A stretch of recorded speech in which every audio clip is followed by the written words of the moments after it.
Hey there, DIY enthusiasts and homeowners. Welcome back to our channel, where we break down tricky fixes in a simple, straightforward way.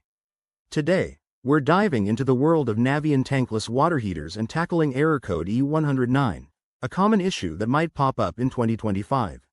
If your hot water has suddenly gone cold and that error light is blinking, don't panic. We're going to walk you through the fixes step by step. First off, let's quickly understand what E109 means.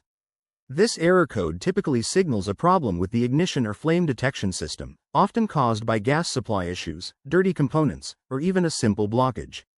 It's frustrating, but most of the time, it's an easy fix you can handle at home. Before we jump in, a quick safety reminder.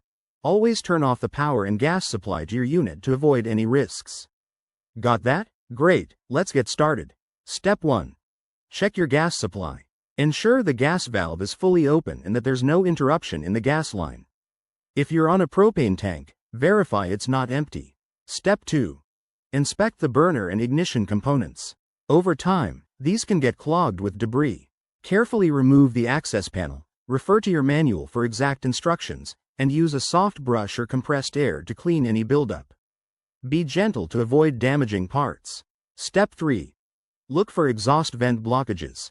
Navien units need proper ventilation, so check the exhaust pipe for nests, leaves, or other obstructions that could be causing the error.